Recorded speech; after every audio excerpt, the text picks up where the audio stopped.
Hi hello, Guruvayur പോകുമ്പോൾ മാത്രം തട്ടമിട്ട സുന്ദരി വന്നിരിക്കുന്നു. ഞാൻ സുന്ദരി അല്ലേടേ? ഇതാ നിങ്ങൾക്ക് ഇപ്പോൾ വിൽക്കുന്നത് കാണാം, ഭാഗ്യം ഉണ്ടെങ്കിൽ. നീ എന്താക്കുവടേ? അതുമേ നിങ്ങൾക്ക് നിൽക്കാം. ഇത് കണ്ടോ ഗൈസ്, രണ്ടാമത്തെ വർഷം കേട്ടോ ഇവിടെ മ്യാവിൽ മ്യാങ്ങ ഉണ്ടാവുന്നത്. കഴിഞ്ഞ വർഷം ഫസ്റ്റത്തെ മാങ്ങ ഗുരുവായൂർ നടക്ക് സമർപ്പിച്ചിട്ടാണ് നമ്മളിവിടെ മാങ്ങ പറിച്ചത്. ആദ്യമായിട്ടുണ്ടായപ്പോൾ ഓളെ വിളിക്കണ്ട, ഓളെ അടിച്ചു വാരി വെച്ചതാ. ഇനി അടിച്ചു വാരാൻ നിൽക്കണ്ട. അങ്ങോട്ട് നോക്കി. ഗുരുവായൂർ പോകുമ്പോൾ മാത്രം തട്ടമിടുന്നു ഞാൻ. എന്തെങ്കിലും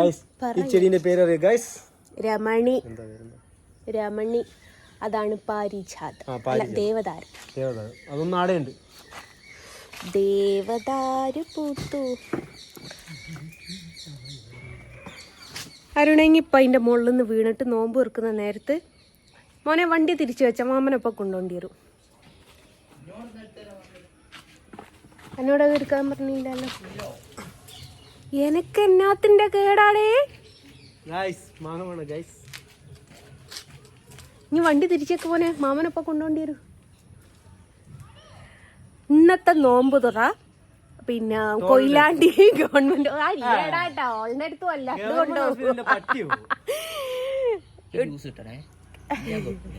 ഒഞ്ഞ് തുറക്കണ്ടേ, നമുക്ക് അവിടെ പോയിട്ട് സ്റ്റിച്ചിടാനുള്ളതാ. ആ മാങ്ങ വെറുതെ തൊഴിച്ചാളുണ്ടരു. ഇങ്ങ് ഇറങ്ങിക്കാള്. ഒരു ദിവസം വീട്ടിൽ വന്നാൽ ഇതാണ് അവസ്ഥ. ചടന്ന് കണ്ട മൂത്തോര് ചൊല്ലും മുതുനെല്ലിക്ക ആദ്യം കഴിക്കും. ചാടി. അതായത് ഉത്തമ, ഇന്നത്തെ നോമ്പ് ഗവൺമെന്റ് ആശുപത്രിയിൽ വെച്ച് നടത്തുന്നതാണെന്ന് പ്രഖ്യാപിച്ചിരിക്കുന്നു. തലേ തട്ടം കഴിഞ്ഞു പോയി. ഞാൻ ഗുരുവായൂർ നട്ടിന്റെ മുമ്പിലുള്ള മാങ്ങ ഇപ്പൊ പറിക്കണ്ട. വേണ്ട, വെറുതെ പറിക്കണ്ട. കുറച്ചുകൂടി കഴിയട്ടെ. വേണ്ട, ഒരു നോമ്പൊക്കെ രാത്രി അല്ലേ, അന്നപ്പോ നോക്കാം.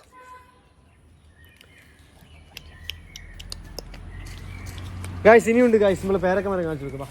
ഇനി പോടാടുന്നേ. അയിമ പേരക്കൊന്നുമില്ല മോനെ. വാതിൽ പൂട്ട്.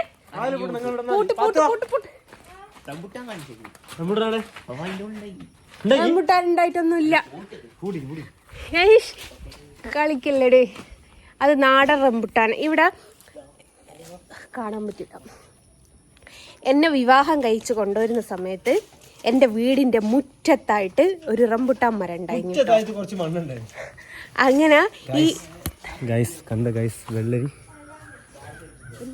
ഇത് ഞാൻ എൻ്റെ സ്വന്തം കഴിവ് കൊണ്ട് ഇപ്പുറത്തെ വീട്ടിൽ നിന്ന് അങ്ങോട്ട് നോക്കി നോക്കും. ഇത് അപ്പുറത്തെ പറമ്പിലില്ലാത്ത ഗൈസ് വെള്ളരി. വെള്ളരി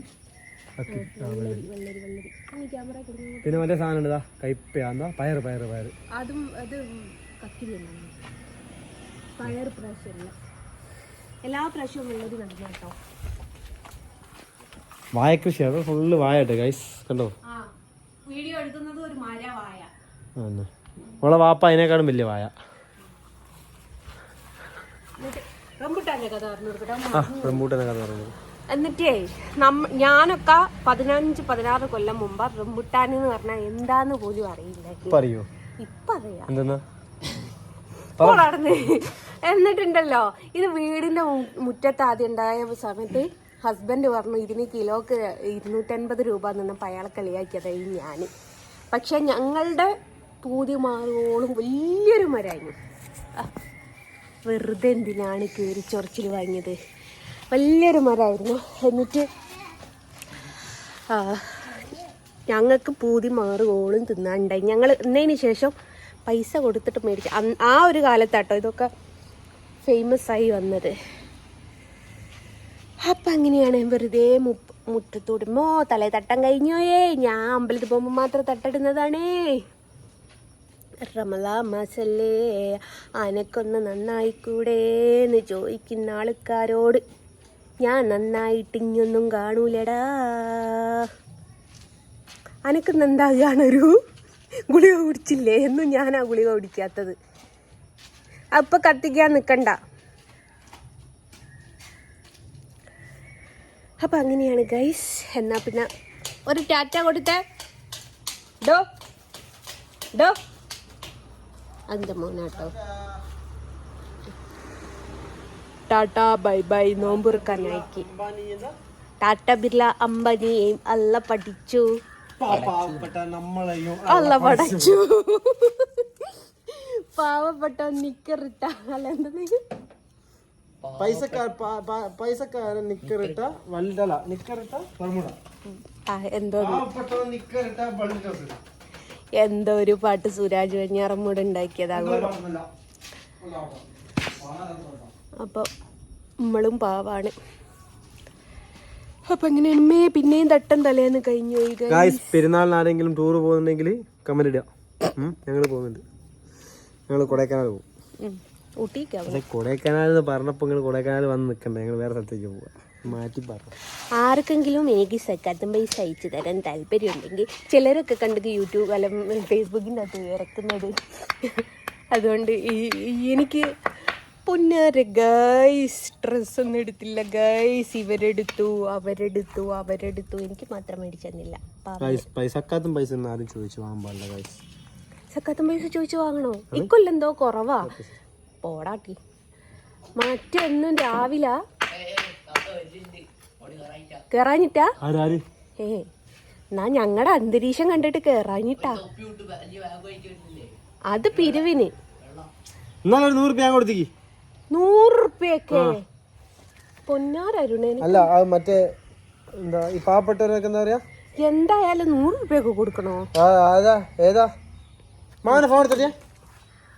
കൂനഞ്ചേരി എന്താ ഓരോരോ ഓർഫണേജ് എന്നൊക്കെ എത്തിങ്ങാനെന്നൊക്കാന്ന് പറഞ്ഞു വരും. എന്തിനാണ് നമ്മളെ ആവശ്യത്തില. നമ്മളോ രക്ഷപ്പെട്ടില്ല. 100 റുപ്യക്ക് അവർക്ക് ബിരിയാണി വാങ്ങി കഴിക്കാൻ പറ്റുന്നില്ലല്ലോ. ഇവർക്ക് ഇതിനൊരു കമ്മീഷനാണ്. കമ്മീഷൻ വർക്കില്ലാണ്. ആയിക്കോട്ടെ, പാവപ്പെട്ടതല്ലേ, കിട്ടിക്കോട്ടെ. നമ്മൾ അങ്ങനെ ചിന്തിക്കുന്നതിനെ കൊണ്ടാണ് അങ്ങനെ ചിന്തിക്കുന്നതിനെ കൊണ്ടാണ് പാവപ്പെട്ടവർ വന്നാലും കൊടുക്കാത്തത്. എനിക്ക് ഇതിനോട് വലിയ താല്പര്യമില്ലാത്ത ഒരാൾ. ആരോഗ്യം ഉണ്ടെ പണിക്ക് പോകണം. ആരോഗ്യമില്ലാത്ത ആൾക്കാർ വന്നാൽ പാവപ്പെട്ടവർക്ക് റെസീറ്റ് ഒക്കെ ഉണ്ട്. മുമ്പ് എൻ്റെ വീട്ടിലൊരു മുല്യാർ വന്ന സമയത്ത് ഞാൻ ഒച്ചട്ടപ്പം എൻ്റെ അമ്മ പറഞ്ഞ ഒരു കാര്യമാണ്, എനിക്ക് കൊടുക്കാൻ പറ്റുമെങ്കിൽ ഇങ്ങനെ കൊടുക്ക്, ഇല്ല വെച്ചാലും മിണ്ടാണ്ടക്ക്, ഓലോടൊന്നും പറയണ്ട, ഓലോട് പോകാൻ പറയും. കാരണം നല്ല തടിയും മിടുക്കുള്ളൊരു മുല്യാരിക്ക് വീട് വെക്കാൻ പൈസ തരീന്നും പറഞ്ഞ് ഞാൻ വരുന്നൊരു സാഹചര്യം. സജില മുസ്തഫ ഏതോ ആണുങ്ങൾ വന്നിട്ട് അയച്ചു കൊടുത്താ. ഓൻ പൈസക്കാരനായിട്ടല്ല, പാവപ്പെട്ട മക്കളെ കൊണ്ടാ. അതെങ്ങോട്ടാ പോകുന്നതെന്നുള്ള ഓനും മര്യാദക്ക് മനസ്സിലായില്ല. അങ്ങനെ നോക്കുകയാണെങ്കിൽ നാട്ടിൽ ആരും ഒന്നും ചെയ്തിട്ടുണ്ടെങ്കിൽ അല്ല, അങ്ങനെ ചിന്തിക്കുകയാണെങ്കിൽ നാട് എങ്ങനെ ഉണ്ടാവും? ഫിലോസഫി പാവപ്പെട്ട എന്താക്കൂ? ഫിലോസഫി അല്ല, കാര്യം പറഞ്ഞല്ലേ. ഫിലോസഫി ഇപ്പൊ എല്ലാരും ഒരേപോലെ ദുഷ്ടന്മാരാണെങ്കിൽ പാവപ്പെട്ടവരെ രക്ഷിക്കാൻ ആരുണ്ടാവും? ഞാൻ കൊടുക്കുന്നില്ല എന്ന് വിചാരിച്ചു. അതായത് തമാ മതി. അപ്പൊ എല്ലാവർക്കും ബൈ. ഒരു ബൈ കൊടുത്തേ. ബൈ.